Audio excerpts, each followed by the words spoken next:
Hi everyone, this is Miss Boos again. Welcome to the next installment of Wayside School. And we're reading chapter 5, Todd. All of the children in Mrs. Jewell's class, except Todd, were talking and carrying on. Todd was thinking.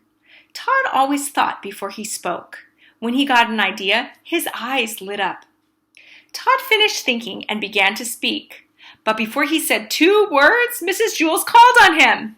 "Todd," she said, "you know better than to talk in class.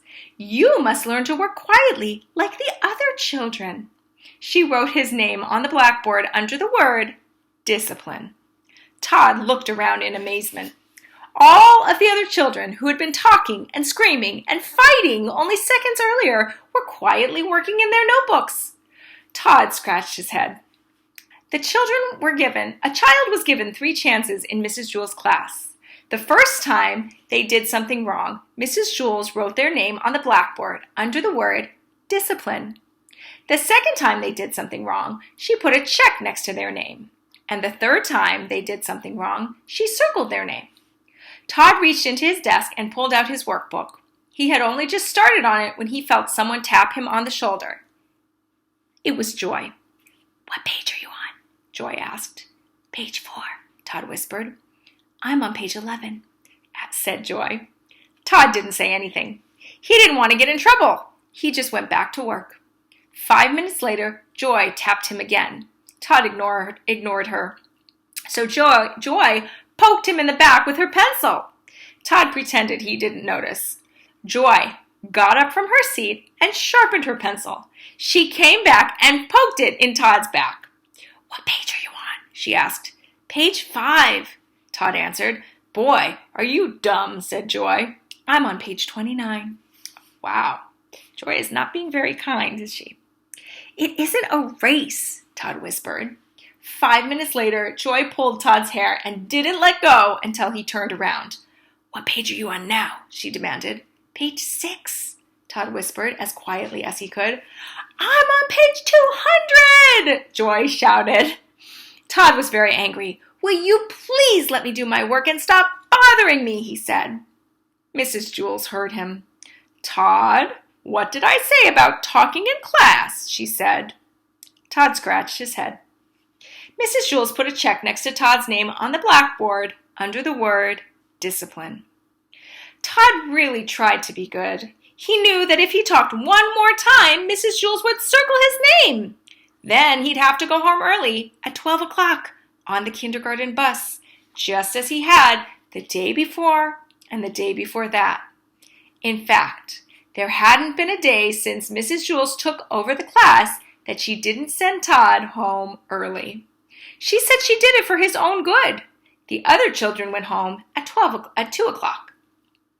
Todd wasn't really bad. He just always got caught. He really wanted to stay past 12 o'clock. He wanted to find out what the class did from 12 to 2. But it didn't look as though this was going to be his day.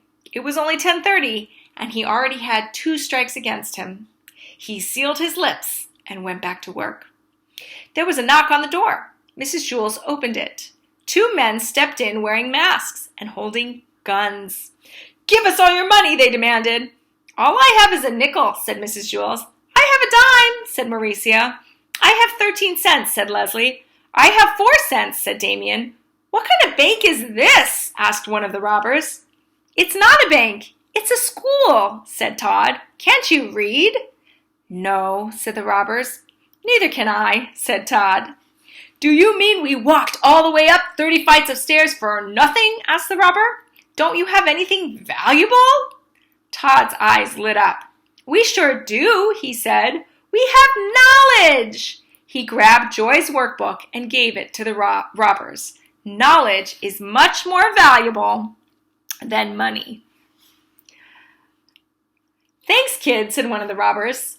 "Maybe I'll give up being a criminal and become a scientist," said the other. They left the room without hurting anybody. "Now I don't have a workbook," complained Joy. Mrs. Jewell gave her a new one. Joy had to start all the way back at the beginning.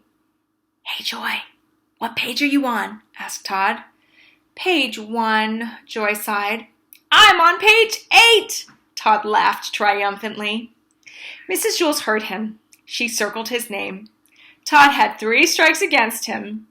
At 12 o'clock, he left early to go home on the kindergarten bus. But this time, when he left, he was like a star baseball player leaving the field. All the children stood up, clapped their hands, and whistled. Todd scratched his head. That's the end of chapter 5. Next time we're going to read chapter 6, BB. Thanks for joining me. See you soon.